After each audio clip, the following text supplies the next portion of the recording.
एक रहस्य नगरी की कहानी जो समुद्र में डूबी हुई है और उसमें प्राचीन अवशेष और रहस्य छिपे हुए हैं। ये कहानी द्वारका नगरी की है जिसे भगवान कृष्ण ने बसाया था। यह नगरी अरब सागर में डूबी हुई है, लेकिन इसके अवशेष अब भी खोजे जा रहे हैं। द्वारका नगरी का रहस्य। समुद्र में डूबी द्वारका नगरी की कहानी एक ऐसी नगरी की है जो समुद्र में डूबी हुई है और उसके अवशेष अब भी खोजे जा रहे हैं। भगवान कृष्ण की नगरी। द्वारका नगरी को भगवान कृष्ण ने बसाया था, इसलिए यह उनके भक्तों के लिए एक महत्वपूर्ण तीर्थ स्थल है। प्राचीन अवशेष। इस नगरी के अवशेषों में प्राचीन पत्थर की दीवारें, मिट्टी के बर्तन, मूर्तियां और अन्य अवशेष शामिल हैं, जो एक प्राचीन सभ्यता का प्रमाण देते हैं। खोज और रहस्य। भारतीय पुरातत्व विभाग ने यूट्यूब भारत के पश्चिमी तट पर कई अभियानों का संचालन किया है, जिनमें पानी के भीतर की खोजें शामिल हैं।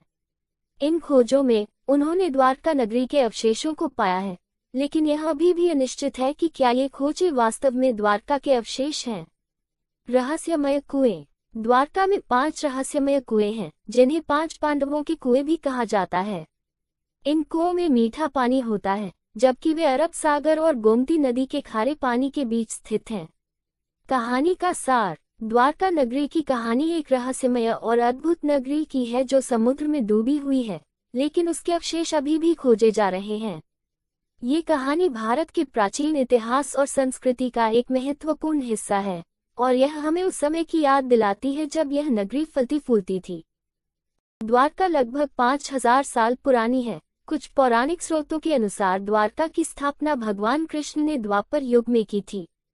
कुछ इतिहासकारों का कहना है कि द्वारका लगभग 2500 साल पहले बनी थी। कुछ धार्मिक ग्रंथों और मान्यताओं के अनुसार द्वारका का उल्लेख महाभारत में भी मिलता है, जो लगभग 2500 साल पहले लिखा गया था। द्वारका को गुजरात की पहली राजधानी माना जाता है, और यह हिंदुओं के 4 धामों में से एक है। ये भगवान कृष्ण की नगरी के रूप में भी जानी जाती है, और यहाँ द्वारकाधीश मंदिर स्थित है, जो उनके नाम पर समर्पित है।